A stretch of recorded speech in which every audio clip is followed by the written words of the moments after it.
أهلا بيكم في حلقة جديدة من Mindset Mechanics يوم الأربعاء. الفقرة دي بنناقش فيها طرق تفكير ومفاهيم عقلية بتساعدنا نطور شغلنا وحياتنا المهنية.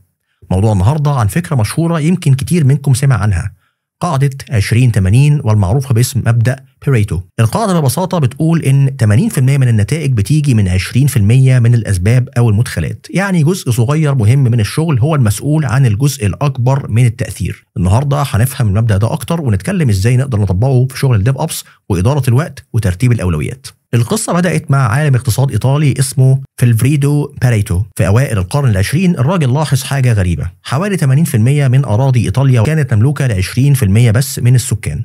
الفكرة عجبت الناس وابتدوا يبصوا حواليهم ويشوفوا نمط مشابه في حاجات تانية. لقوا مثلا إن في عالم البيزنس ساعات 80% من المبيعات بتيجي من 20% من الزباين، 80% من الشكاوي ممكن تكون من 20% من العملاء. طبعا الرقم مش دايما دقيق حرفيا، بس المبدأ العام إن جزء صغير أو القلة المهمة بيأثر بشكل كبير على أغلب النتائج. طب إزاي القاعدة دي بتطبق علينا في شغلنا كديف أوبس انجينيرز أو مهندسين بنية تحتية؟ غالبا هتلاقي إن حوالي 20% من الأسباب بتاعة الأعطال هي اللي بتسبب 80% من وقت التوقف عن الخدمة أو الداون تايم. مثلا ممكن يبقى عندك 20 مشكلة متكررة هي اللي دايما عاملة معظم المشاكل. لو ركزت تصلح ال 20% الحرجة دي هتقضي على معظم وقت التوقف. تاني حاجة، 20% من أجزاء الكود أو الاستعلامات هي اللي ممكن تكون مسؤولة عن 80% من بطء الأداء، بمعنى إن جزء صغير من الكود هو اللي بيرهق السيرفرات.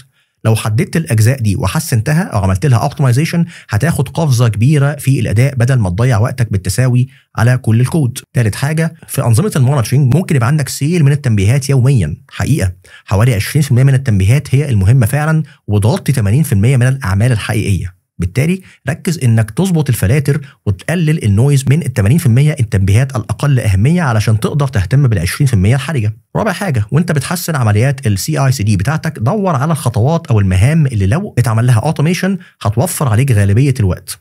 غالبا 20% من خطوات عمليه النشر هي اللي بتستهلك 80% من الوقت الكلي. ابدأ بأتمتة الخطوات دي الأول علشان تاخد عائد كبير بسرعة. حتى في التعلم ممكن تلاقي 20% من التقنيات أو المهارات بتديك 80% من القيمة في شغلك. مثلا إتقان أدوات أساسية زي لينكس دوكر وجيت اللي هم جزء صغير من أدوات كتير جدا ممكن يخليك تعمل معظم المهام بكفاءة. بعد كده طبعا كمل تعلم باقي التفاصيل، بس البداية ركز على الأساسيات ذات العائد العالي. طيب عايزين نستفيد من المبدأ ده إزاي في شغلنا اليومي؟ هنا خطوات بسيطة ممكن تساعد. الأول حدد إيه النتيجة اللي أنت عاوز تحسنها أو المشكلة اللي أنت عايز تحلها.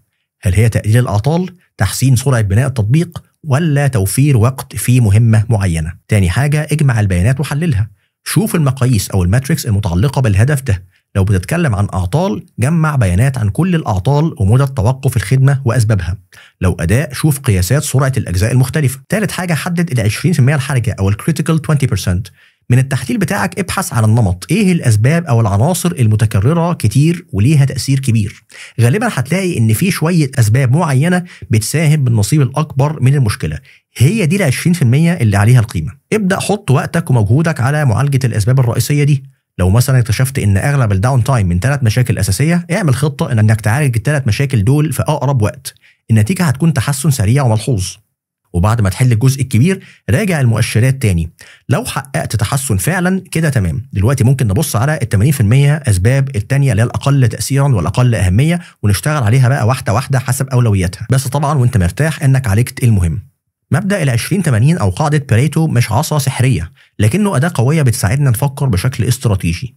في ضغط الشغل اليومي اوقات بنحس ان كل المهام مهمه بنفس الدرجه. الحقيقه لا، في مهام أو مشاكل وزنها النسبي وتأثيرها أكبر بكتير من غيرها. سر النجاح إنك تعرف تفرق وتحدد فين تحط مجهودك الأول. استخدم قاعدة 20-80 كدليل يوجه تركيزك. اسأل نفسك دايما إيه الحاجات القليلة اللي لو اشتغلت عليها هتفرق معايا في النتائج بشكل كبير.